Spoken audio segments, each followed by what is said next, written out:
Hello everyone, I'm Vignesh Sivakumar from Phoenix Financial Training, and I'm here to share some tips about the upcoming Advanced Performance Management examination under the ACCA qualification. As you might already be aware, the exam is made up of 3 questions, 1 question of 50 marks and 2 questions of 25 marks. As with previous sittings, there are a few topics that are core to the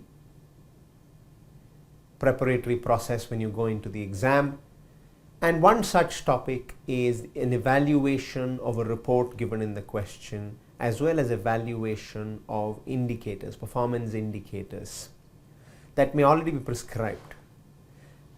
You will need to very carefully look at the report, look at the indicators, and think about the relevance and usefulness of these indicators and of the way the report is laid out in the context of the objectives of the company.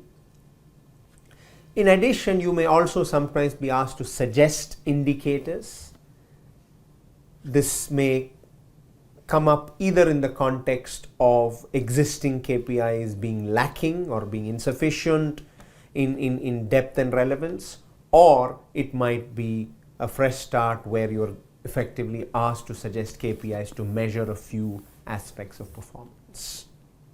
Quite naturally, these KPIs need to be backed with sufficient justification. Besides this, yet another topic that has figured frequently in the examination is in the context of not-for-profit organizations, where you are asked to assess value for money using the 3 E's. It is often easy to tag along a topic like league tables on the back of this, and hence this is an easy area that you need to be well prepared on, just in case there is a question on this topic. Besides this, the area of non-financial performance assessment is again a core part of APM. This would mean assessing performance using models such as building block model, balanced scorecard. You are asked not just to comment on how to measure performance. Sometimes the question is on implementation issues, challenges with the use of such models. Or you could even be asked questions on related aspects, such as in the context of building block, it's not just going to be about KPIs. You would probably be asked to comment on the target setting and rewards process, which is again an integral part of the model. You are also likely to be asked questions on the impact of technology changes. Now, when I say technology changes, this could be implementation of new information system, this could be RFID, could be big data, use of technology in the business in varying forms, how some of this could have a specific impact on the company in the question. In exactly the same way, you may also be given a scenario where new systems are being implemented.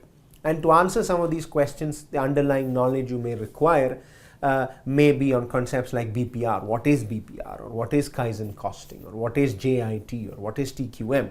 Because once you know the principles behind these, you are able to apply your knowledge to the scenario, pick up points of relevance from the scenario, pick up illustrations and examples, and very clearly talk about the impact of implementing any such change or any such system on this very specific company.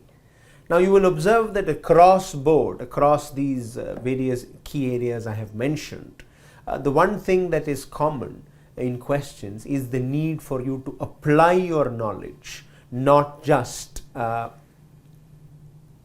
produce or repeat the information you know about a topic. So when you are asked a question, say for example on value-based management or value for money, it's not just about knowing what it is. It's about putting that into the context of this company. And therefore, you have to practice picking up points from the question to try and back up, to try and justify every comment that you are making. The answers you make must be specific to the question or specific to the company in the scenario. And how do you get better at that? The only way you can do that is through sufficient practice of past exam questions. For those of you who have been on the revision classes at Phoenix, you would have observed that as we went through each question, we did focus on what each verb in the question requires us to do. And more importantly, we learned how to back up each point we make with sufficient justification from the question. So it's all about good use of question information. Yeah. For those of you who would want to put in more practice into that, all you need to do is look at recent past exams, go through those questions, do some decent answers, and then also reflect on the examiner's comments, which are available in the examiner's report, to try and see whether you have addressed the requirement the way the examiner wants you to. So this way you can improve your process of approaching the questions. So I hope you have a very, very good exam, and hope you are able to make a fantastic attempt. I wish you all the very best.